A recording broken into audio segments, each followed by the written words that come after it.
Hello friends, आज हम बात करेंगे अभिलेख, शिलालेख एवं प्रशस्तियों के बारे में। सबसे महत्वपूर्ण शिलालेख है वो महत्वपूर्ण स्रोत है वो अभिलेख हैं। अभिलेखों के अध्ययन की जानकारी हमें एपिग्राफी द्वारा मिलती है। किसी शासक की उपलब्धियों का वर्णन प्रशस्ति द्वारा किया जा सकता है। और भारत में सबसे प्राचीन अभिलेख मौर्य सम्राट अशोक के हैं, जो प्राकृत एवं मागधी भाषा में लिखे गए हैं। और इसकी लिपि जो वह है वो ब्राह्मी लिपि है, जिसे जो मुख्य है। इसमें खरोष्ट लिपि, अरेमाइक लिपि और यूनानी लिपि भी शामिल है। और भारत का पहला संस्कृत अभिलेख शक शासक रुद्रादमन द्वारा लिखा गया था, वह है जूनागढ़ अभिलेख। और राजस्थान के अभिलेखों की मुख्य भाषा संस्कृत राजस्थानी है, और इनकी शैली गद्य व पद्य है। और इसकी राजस्थान के अभिलेखों की लिपि है वह महाजनी लिपि, हर्ष लिपि और नागरी लिपि है। नागरी लिपि को विशेष रूप से काम में लिया गया है। इसमें पहला शिलालेख है बड़ली का शिलालेख। बड़ली का शिलालेख 443 ईसा पूर्व का है और अजमेर के बड़ली गांव में प्राप्त हुआ था। पंडित गौरी शंकर हरिचंद ओझा को भिलोत माता के मंदिर में यह शिलालेख मिला था। पिपरावा के अभिलेख के बाद जो पिपरावा का अभिलेख था वो 847 ईसा पूर्व मिला था। और पिपरावा के अभिलेख के बाद भारत का सबसे प्राचीनतम अभिलेख है बड़ली का अभिलेख, और ये राजस्थान का पहला प्राचीनतम अभिलेख है। और यह ब्राह्मी लिपि में लिखा गया है और अजमेर संग्रहालय में सुरक्षित है। अब दूसरा हमारा शिलालेख है अशोक का अभिलेख। अशोक का अभिलेख ईसा 3वीं शताब्दी से पूर्व का अभिलेख है। इसमें दो अभिलेख मिले हैं विराटनगर बैराठ में। पहला भाबुर अभिलेख और दूसरा बैराठ अभिलेख। भाबुर अभिलेख विजय की पहाड़ी पर कैप्टन बर्ट को मिला था, जिसमें बुद्ध, धम्म और संघ त्रिरत्न में आस्था प्रकट की गई है। अशोक का बुद्ध धर्म का अनुयायी होना बताया गया है, और इसमें मौर्य शासन होने का भी प्रमाण मिलता है। तीसरा अभिलेख है हमारा गोसुंडी का शिलालेख। यह हमारे 2वीं शताब्दी के ईसा पूर्व का है। गोसुंडी शिलालेख गोसुंडी गांव नगरी चित्तौड़गढ़ में है। गोसुंडी गांव, वहाँ पे ये शिलालेख हमें प्राप्त हुआ है। इसकी लिपि ब्राह्मी है और भाषा इसकी संस्कृत है। इसे सर्वप्रथम D.R. भंडारकर द्वारा पढ़ा गया था। वैष्णव या भागवत संप्रदाय से संबंधित यह सबसे प्राचीन अभिलेख है, और ये कई टुकड़ों में भी यह शिलालेख मिला है। और गजवंश के शासक सर्वतात द्वारा अश्वमेध यज्ञ करने, विष्णु मंदिर की चारद्वारी करने का उल्लेख इसमें मिलता है। और कई इतिहासकार इसके गजवंश को आंध्र सतवाहन वंश के साथ जोड़ते हैं, और पश्चिमी इतिहासकार है वो गजवंश को यूनानी शासकों के साथ जोड़ते हैं, क्योंकि पाणिनि की पुस्तक अष्टाध्यायी में इसका वर्णन मिलता है। और नगरी पर यूनानियों ने आक्रमण किया तो सर्वतात यूनानी शासक रहे थे। यह 200 से 150 ईसा पूर्व तक का है। अब चौथा हमारा शिलालेख है नगरी का शिलालेख। नगरी का शिलालेख भी गोसुंडी की तरह 2वीं शताब्दी ईसा पूर्व का है। यह नगरी चित्तौड़गढ़ में था और डॉक्टर भंडारकर को मिला था। नागरी लिपि में गोसुंडी शिलालेख से और नागरी लिपि से मिलती है। गोसुंडी शिलालेख में जो नागरी लिपि मिलती है वो नगरी शिलालेख में भी मिलती है। इसकी भाषा संस्कृत है और इसमें विष्णु पूजा का उल्लेख किया गया है। और ये नगरी का जो शिलालेख है वह उदयपुर संग्रहालय में सुरक्षित है। अगला हमारा शिलालेख है जो वह है नानसा यूप स्तंभ लेख। यूप स्तंभ होता है, नानसा यूप स्तंभ लेख 168 ईसा पूर्व का है, ईसा का है। और यह भीलवाड़ा में नानसा गांव में है। यह गोल स्तंभ है और इसकी स्थापना सोम द्वारा की गई थी, राजा सोम द्वारा की गई थी। और क्षत्रपों का राज्य विस्तार, उत्तरी भारत में प्रचलित यज्ञों की जानकारी मिलती है। और शक्ति गुणगुरु व्यक्ति द्वारा षठी यत्र रात्र यज्ञ किया गया था, इसमें इस यज्ञ की भी जानकारी मिलती है। अगला है हमारा बड़वा यूप अभिलेख। इसमें ये 3 यूप अभिलेख हैं, गोल आकार में है शिलालेख है। बड़वा यूप जो अभिलेख है वो गोल आकार में है। ये कोटा के बड़वा गांव से मिला है। मोखरी वंश की जानकारी बड़वा यूप के अभिलेख से हमें मिलती है, और इससे कृत संवत 295 की जानकारी भी हमें मिलती है। त्रिरात्र यज्ञ का उल्लेख मिलता है, जिसमें बलवर्धन, सोमदेव व बालासिंध नामक 3 भाइयों ने यज्ञ किया था। आपतोयम यज्ञ का भी उल्लेख है, इससे जिसे मोखरी धनपत्र ने संपादित किया। यह यज्ञ 2 दिन चला था। बुद्ध धर्म की अवनति की जानकारी मिलती है और हिंदू धर्म के पुनरुद्धार की जानकारी भी मिलती है। मोखरी वंश का पहला और प्राचीन अभिलेख है बड़वा यूप का स्तंभ अभिलेख। अगला हमारा अभिलेख है दधी माता मंदिर अभिलेख। यह 608 ईसा पूर्व का है। यह जायल नागौर में है और गोठ मंगलोद के दधी माता मंदिर में है। पश्चिमी राजस्थान यानी मारवाड़ का ये प्राचीनतम अभिलेख है और गोठ मंगलोद के आसपास का क्षेत्र दाहिमा कहलाता था। और बसंतगढ़ अभिलेख 625 ईसा का है। यह सिरोही में जगन्माता मंदिर में मिला था। इस अभिलेख में 12 श्लोक है और अर्बुदांचल यानी कि सिरोही जो आज का सिरोही है, अर्बुदांचल के जो राजा राजिल और उसके पुत्र सत्यदेव की जानकारी मिलती है। लेखक है इसका द्विजन्मा और उत्कीर्णकर्ता है नागमुंडी। और पश्चिमी राजस्थान का दूसरा सबसे प्राचीन अभिलेख है। पहला अभिलेख हमारा था वो था दधी माता का मंदिर, मारवाड़ का प्राचीन राजस्थान का अभिलेख था दधी माता मंदिर। और दूसरा बसंतगढ़ का अभिलेख है, पश्चिमी राजस्थान का दूसरा प्राचीन अभिलेख है बसंतगढ़ का अभिलेख।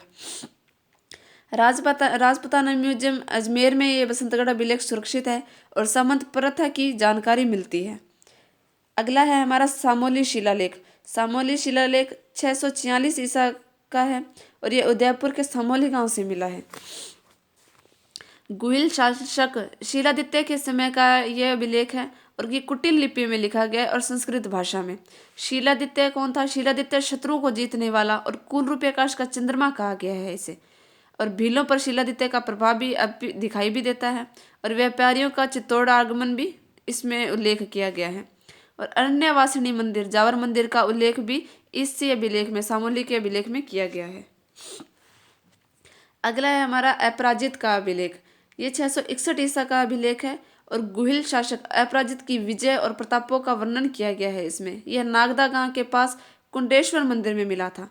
अपराजिता का शिलालेख नागदा गांव के कुंडेश्वर मंदिर के पास मिला था और उदयपुर के विक्टोरिया हॉल के म्यूजियम में इसे सुरक्षित रखा गया है। और यह है उदयपुर के जो विक्टोरिया हॉल है उसके संग्रहालय में इसे सुरक्षित रखा गया है। इसमें शिव सिंह और उसके पुत्र वर सिंह का भी उल्लेख मिलता है। अगला हमारा है मंडोर का शिलालेख। मंडोर के में 2 शिलालेख हमें प्राप्त हुए हैं। पहला तो मिला है 605 ईस्वी में और दूसरा मिला है 637 ईस्वी में, 637 ईस्वी में। और जोधपुर के मंडोर नामक स्थान पर बावड़ी में मिले हैं और इस बावड़ी को बनाने वाले जनक के पुत्र माधव ब्राह्मण की जानकारी भी इस अभिलेख में मिलती है। और विष्णु और शिव की पूजा का उल्लेख मिलता है पहले शिलालेख में। और जो दूसरा शिलालेख है जो कि 837 ईस्वी में मिला था, उस शिलालेख में गुर्जर प्रतिहार शासक बाउक ने खुदवाया था। उस शासक को जो गुर्जर प्रतिहार शासक बाउक था उन्होंने खुदवाया था। इसमें गुर्जर प्रतिहारों के वंशों व विष्णु व शिव की पूजा का उल्लेख मिलता है। अगला हमारा है मानमोरी का अभिलेख। मानमोरी का अभिलेख 713 ईस्वी का है। यह चित्तौड़ के मानसरोवर झील के तट पर मिला था। स्तंभ पर उत्कीर्ण लेख है। मानमोरी का अभिलेख है जो स्तंभ पर उत्कीर्ण लेख है। इसमें अमृत मंथन की कथा और उसके संबंध में लगाए गए करों का उल्लेख मिलता है। इसमें 4 मौर्य राजाओं के, एक महेश्वर, भीम, भोज और मान, इन चारों राजाओं का उल्लेख मिलता है। इस अभिलेख को कर्नल टोड द्वारा इंग्लैंड ले जाते समय समुद्र में फेंक दिया गया था। मानमोरी अभिलेख को कर्नल जेम्स टोड ने इंग्लैंड ले जाते समय समुद्र में फेंक दिया था। इसमें भीम का अवंतीपुर का राजा बताया गया। इसमें भीम को अवंतीपुर का राजा बताया गया है और इसके पुत्र भोज को बड़ा पराक्रमी योद्धा बताया गया है। और भोज के पुत्र राजा मान द्वारा मानसरोवर झील का निर्माण करवाने का उल्लेख मिलता है। और इस वंश का तक्षक वंश व अग्निवंश से उत्पन्न होने का उल्लेख मिलता है। इसमें राजा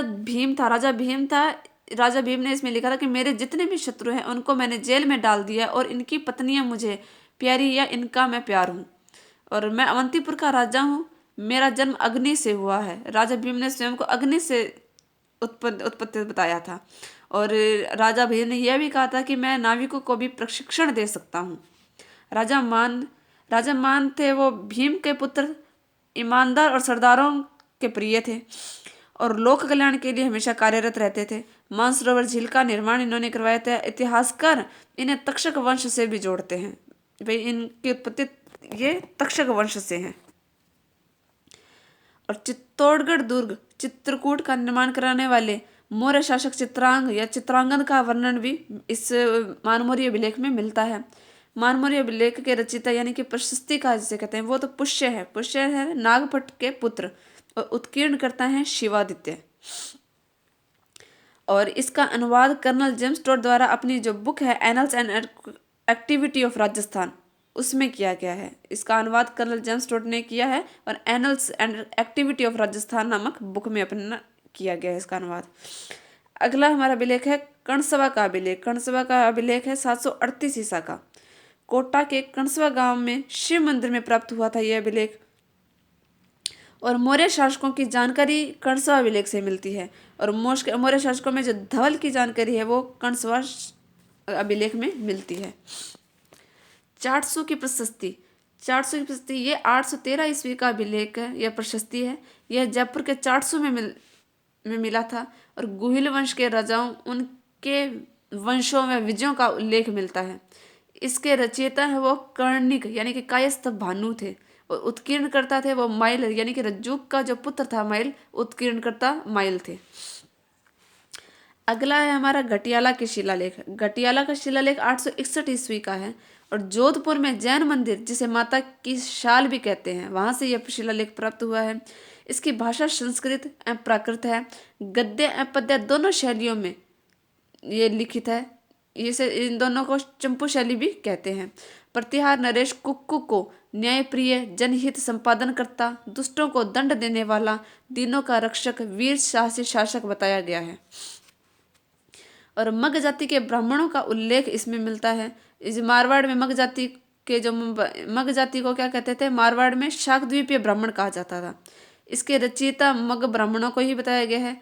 यानी कि जो घटियाला का अभिलेख है वो मग जाति के ब्राह्मण थे, उन्होंने ही रचित, उनके द्वारा ही रचित है। और इसका उत्कीर्ण करता है कर्णेश्वर। अगला है हमारा मिहिर भोज की प्रशस्ति। यह 800 ईस्वी का है। और मिहिर भोज की प्रशस्ति ग्वालियर शहर में सागर स्थल से मिली है। और गुर्जर प्रतिहार शासक मिहिर भोज द्वारा उत्कीर्ण की गई है। इसकी भाषा संस्कृत है। इसकी लिपि उत्तरी ब्राह्मी लिपि है। गुर्जर प्रतिहारों की वंशावली और उनकी उपलब्धियों का उल्लेख इस प्रशस्ति में किया गया है। और इसके रचयिता है वो है बालादित्य।